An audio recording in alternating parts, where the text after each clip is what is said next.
इसका एक बॉयफ्रेंड है, वो बच गए दोनों, जो मेरी पत्नी है। और मेरे ऊपर झूठा केस लगाया। कल्लू नाम है, वो लड़का खड़ा है पीछे, कल्लू और अंकुश पाठक।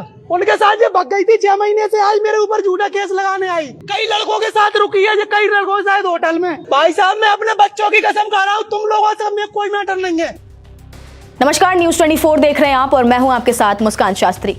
शुक्रवार दोपहर ग्वालियर के रूप सिंह स्टेडियम के सामने उस वक्त अफरा तफरी मच गई जब अरविंद परिहार नाम के शख्स ने बीच सड़क पर अपनी पत्नी नंदिनी परिहार को रोका और उसके चेहरे पर ताबड़तोड़ गोलियां दाग दी। इस वारदात को अंजाम देते वक्त युवक अपनी खुद की वीडियो बनाता है और बाकायदा वो ये ऐलान कर रहा है कि उसने अपनी पत्नी को क्यों मारा। ये वीडियो देखने के बाद और सुनने के बाद आपकी भी रूह कांप उठेगी। पहले आपको सुनाते हैं वो वीडियो। भाइयों, इसने मेरे ऊपर झूठा केस लगाया था अपने बॉयफ्रेंड के कहने पे। उसका नाम है अंकुश, वो भी इसके साथ में भग गए। अंकुश, कल्लू, आ जाओ भैया, बगल में सुन लो। अरे भैया, तुमसे दुश्मनी नहीं है, इसकी करतूत बता रहा हूँ मैं बस। इसका एक बॉयफ्रेंड है, वो बच गए दोनों, जो मेरी पत्नी है। और मेरे ऊपर झूठा केस लगाया। कल्लू नाम है, वो लड़का खड़ा है पीछे, कल्लू और अंकुश पाठक। उनके साथ ये भग गई थी 6 महीने से। आज मेरे ऊपर झूठा केस लगाने आई। हाँ, मेरी बीवी है भाई साहब, झूठा केस लगा दिया। कई लड़कों के साथ रुकी है, कई लड़कों के साथ होटल में। भाई साहब, मैं अपने बच्चों की कसम खा रहा हूँ, तुम लोगों से में कोई मैटर नहीं है। इसके साथ अभी लड़के बच गए, इसके साथ अंकुश पाठक और कल्लू। घटनास्थल पर जब गोली चलने की आवाज गूंजी तो माहौल एकदम अराजक हो गया। वहां मौजूद राहगीरों और स्थानीय लोगों में भगदड़ मच गई। हर कोई दहशत में था और कुछ लोग घबराकर इधर उधर भागने लगे। सूचना पाकर पुलिस मौके पर पहुंची, लेकिन जब उन्होंने आरोपी अरविंद परिहार को पकड़ने का प्रयास किया तो उसने फौरन पिस्टल निकालकर पुलिस पर तान दी, जिससे स्थिति और तनावपूर्ण हो गई। पुलिसकर्मियों को बड़ी मुश्किल से शांति बनाए रखते हुए समझदारी और साहस के साथ आरोपी को काबू में करना पड़ा। कई मिनटों तक चली ये तनावपूर्ण लड़ाई पुलिस के लिए एक चुनौती साबित हुई। इस बीच वहां जमा हुई भीड़ ने भी आरोपी को घेर लिया और क्रोध में आकर उसे बेरहमी से पीटना शुरू कर दिया। अंततः पुलिस ने भीड़ को नियंत्रित करते हुए आरोपी को हथकड़ी लगाकर थाने ले जाने में सफलता पाई। ये पूरी घटना उस इलाके में सुरक्षा और कानून व्यवस्था की बड़ी परीक्षा साबित हुई। जो अरविंद परिहार है, इसने फायर किया। बेसिकली ये कुट्टी आती थाना क्षेत्र का ये रहने वाला है। ये बताया जा रहा था कि यहाँ पे चश्मदीद साक्षी थे कि उन दोनों साथी आ रहे थे और अभी इसकी पुष्टि की जा रही है कि इनकी जो लीगल जो है मार्शल स्टेटस क्या थी, यानी जो है इसकी पुष्टि करना अभी शेष है।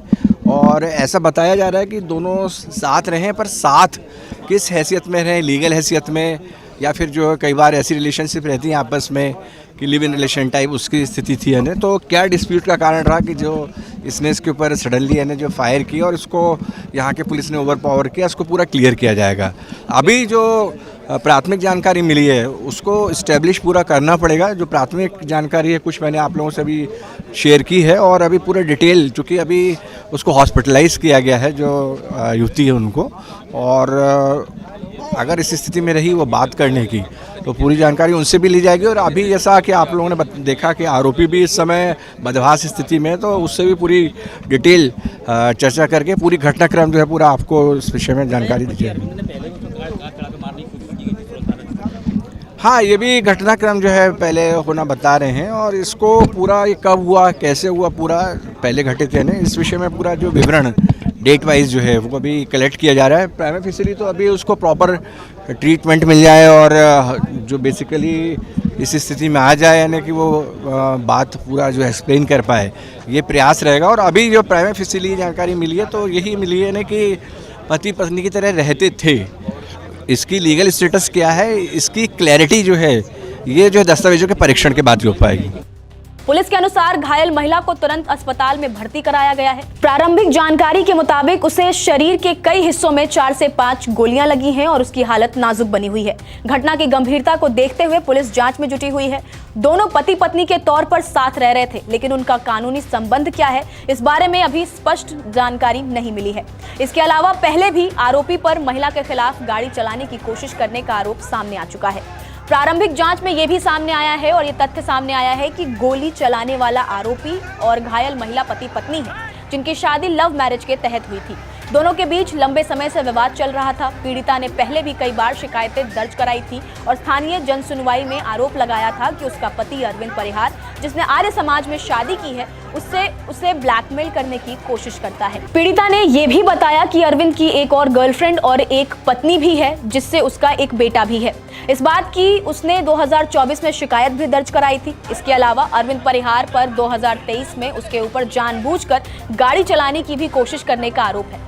ये घटना घरेलू हिंसा और पारिवारिक विवाद की एक गहरी और जटिल तस्वीर पेश करती है, जहां सिर्फ एक गोली की गूंज नहीं बल्कि रिश्तों के टूटने और भरोसे की हानि की आवाज सुनाई देती है। लव मैरिज के नाम पर शुरू हुआ ये रिश्ता अब हिंसा और उत्पीड़न की भयावह सीमा तक पहुंच चुका है। पीड़िता द्वारा दर्ज कराई गई शिकायतें इस बात का संकेत हैं कि ये कोई अकेली घटना नहीं बल्कि लंबे समय से चली आ रही परेशानियों का नतीजा है। जहां एक और परिवार के अंदर होने वाले छुपे संघर्षों को समझना आवश्यक है, वहीं कानून को भी इस तरह की घटनाओं पर कड़ी नजर रखनी होगी ताकि किसी और की जान खतरे में ना पड़े। घरेलू हिंसा से निपटने के लिए व्यापक और प्रभावी कदम उठाना अब समय की मांग है। शहर के दिल में दिन दहाड़े घटी ये वारदात न सिर्फ कानून व्यवस्था पर सवाल उठाती है बल्कि रिश्तों की उस भयावह सच्चाई को भी उजागर करती है, जहां प्रेम, शादी और विश्वास सब कुछ हिंसा की गोली से खत्म होता जाता है। ये हमला न केवल एक व्यक्ति पर था बल्कि समाज की चुप्पी, सिस्टम की नाकामी और घरेलू हिंसा के खिलाफ लचर रवैये पर भी एक सीधा वार था।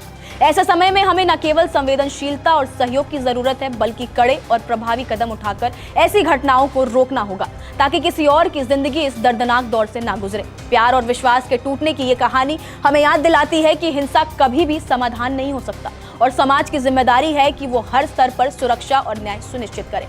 फिलहाल आप इस मामले पर क्या कुछ कहेंगे, हमें कमेंट्स कर जरूर बताएं। नमस्कार, मैं हूं मानक गुप्ता। अगर आपको हमारा ये वीडियो पसंद आया हो तो इसे लाइक और शेयर जरूर करें और हाँ, हमें सब्सक्राइब और फॉलो करना ना भूलें ताकि आप देश और दुनिया की कोई खबर मिस ना करें। तो जुड़े रहिए हमारे साथ और देखते रहिए न्यूज़ 24।